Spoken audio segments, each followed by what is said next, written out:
Hi everyone, this is Alex, and today I'm coming to you from the middle of the street, and I'm going to talk to you about the 5 steps to buy your first home. When I bought my first home about 10 years ago, there was a lot of moving parts and it was a little bit overwhelming and daunting. So today I want to talk about the steps so you understand each one and it's not overwhelming for you. Alright, let's start with step number 1, which is getting pre-approved.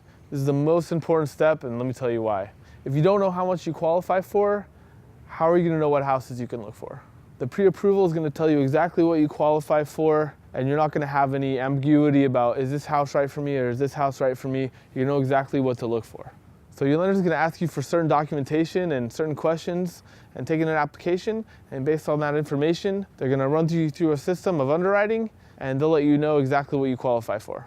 You'll know what your payment is, and they may present a couple options that you fit into that you can compare each payment and decide which one best works for you. Step number 2 is your other partner in the real estate transaction, your realtor. You want a quality realtor that knows the areas and knows how to negotiate your offers. A lot of times, getting your offer accepted comes down to the negotiation, so the realtor is a very important part of that. So the third step is getting your offer accepted. Step number 2 plays a big part of that. You want your realtor to be able to negotiate your offer, and a big part of that negotiation is getting it accepted. And their communication style with the listing agent. Also, they're going to talk to you about what terms you want to offer, and that could be a little bit of a back and forth. So having a good agent is very important to having your offer accepted. So once we get your offer accepted, we do a quick celebration and we move on to the home inspection. The home inspection is going to be more stuff you don't want to hear, right? They want to tell you stuff about the house that you need to know that you might possibly have to fix in the future. Little things, but sometimes it can be big things like the roof.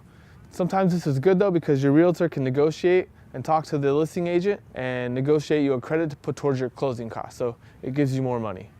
And finally is step number 5.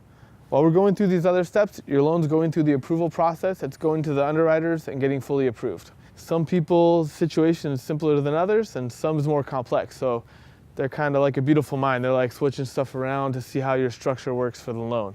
And that's their job. You can ask as many questions as you want, let them figure that out and present you with the best options. They may ask for more documents, but once we have the full approval, we get the docs ready, you sign, and then you get your keys. I hope that was helpful today. We talked about the 5 steps to buying your home, and I hope I made it easy to understand. The first one being the pre-approval, the most important step. Second, working with a qualified realtor to really narrow down that home that's right for you. Third, getting your offer accepted. Fourth, doing the home inspection. We talked about how important that is. And fifth, getting the fully approved loan, signing those docs, and getting those keys.